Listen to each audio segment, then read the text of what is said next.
Welcome to the new setup, and today's review is going to be about Kate. Kate is a new movie that dropped on Netflix today, starring Mary Elizabeth Winstead and directed by Cedric Nicholas Troyan. And the premise of the movie is extremely simple. An assassin in Tokyo gets essentially poisoned, and they have 24 hours to live. In those 24 hours, she has to figure out who it is that poisoned her and basically go on a revenge spree, killing each and every single one of them until she gets to the main man at the top. Now, this movie came out while I was at work, and I watched it essentially after I got off. But while I was at work, a lot of the social media things for movies and video games were talking about this movie, and none of the reviews were good. And one of the reviews that more or less stuck with me that I read today was an IGN review, and IGN gave it something along the lines of like 2 out of 10. And literally in the first paragraph, the reviewer said something along the lines of like, male directors shouldn't be directing female action stars. And I was like, what the fuck? Is the movie that fucking bad? I was like, is it that bad that somebody would take that type of like extreme take on a situation? And I'm gonna be 100% like straightforward. After watching the movie, I don't think that person should work at IGN anymore, because I love this movie. I love this movie from beginning to end.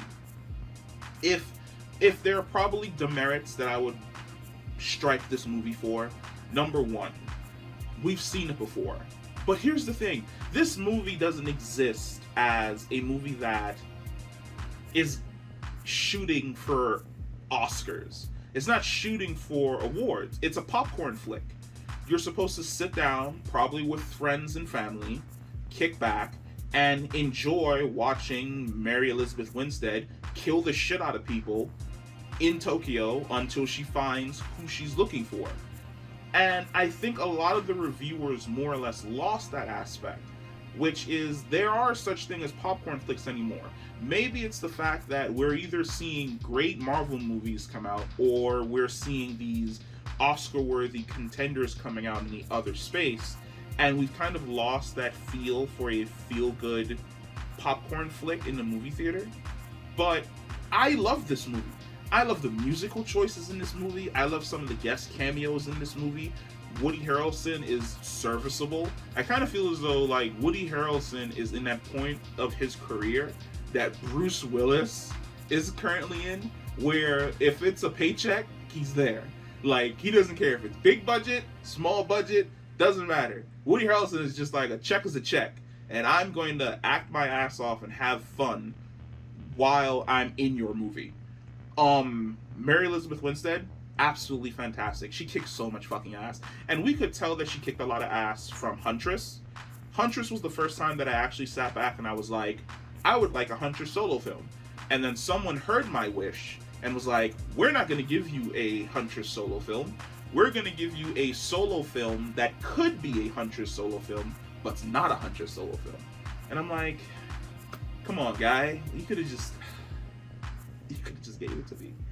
But she's awesome.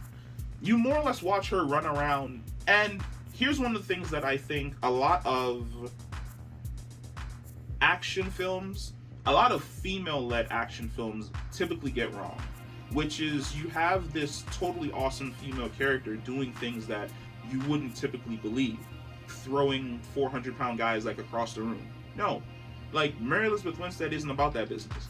Like, if you are physically bigger than her, she's like drawing a knife and going for your jugular, or she's going for your eye, or she's stabbing you in the chest, or she's spinning around to shoot you in the head. Like, they did the power dynamic correct, which is, as a smaller fighter and as a more squirrely fighter, she attacks fast. And when I say she attacks fast, holy fucking shit, there are some really dope fight scenes in this movie. There's this scene.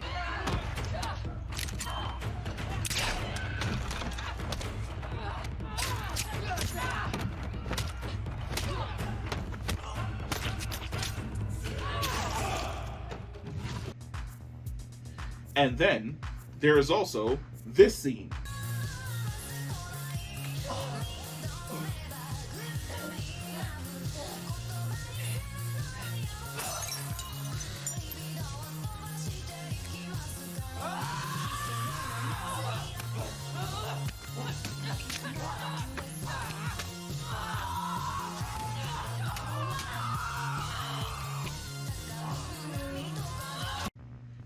Both of those scenes are dope as shit. Like, I absolutely love this movie. And I think one of the reasons why I really like this movie and I was really partial to it has everything to do with the fact that, like, I'm a music snob. When I watch a movie, the choice of music is extremely important. Like, what you choose to put behind a fight scene, the track you choose to put behind a fight scene is super important to me. And they decided that since her character's current job has more or less taken her to Japan, that a lot of the tracks you're hearing are J-pop, J-rock, and as somebody who enjoys anime, I absolutely love that. Like, there's the driving scene that was in the trailer where she goes speeding down the highway in like that pink neon car, and there's like this J-pop song playing in the background, and I absolutely love it. And I love the fact that it wasn't just a song playing in the background, it was a song playing on the car, because she essentially starts punching the car's stereo and the song fizzles out and then it pops back in. Great. There's the fight scene in the bathhouse, or it might be a tea house, someone's house, and there's this awesome J-rock song playing in the background. She goes to more or less meet Miyavi, since he's in this character, and I really hope it is Miyavi I'm thinking of. I think it is Miyavi. And Miyavi's great. Their fight scene is super brutal. Like, that is a close quarters fight scene between two people who do not give a shit. And I just didn't understand. Like, I don't think people know how to have fun. Everyone is sitting down thinking that an action movie has to be on the Mad Max Fury Road level. It doesn't have to be on the Mad Max Fury Road. There are a lot of people out here who enjoy simple action movies along the lines of, let's say, Ninja Assassin. More or less the feel that I got for this movie, which is, it's a B-grade action flick where Mary Elizabeth Winstead runs around and kicks the shit out of people, and you're gonna have a good time. And if you're watching it with friends, there are going to be a lot of holy shit moments. That's cool as fuck. Rewind that back. Play that one more time. That's dope as hell. We need a prequel. Yeah. Because films like this still do exist. There are still films that you could just sit back and enjoy. Look at Fast and Furious. They've completely gone off the absolute fucking deep end, and they're going into space and doing a bunch of other ignorant shit. Enjoy. It's on Netflix. You didn't have to, well, I mean, you have a Netflix account. I'm assuming it's your Netflix account. But you have a Netflix account. Sit back. You don't have anything to watch on a Friday night? Watch this shit. Watch her fuck some shit up. Have fun. Peace.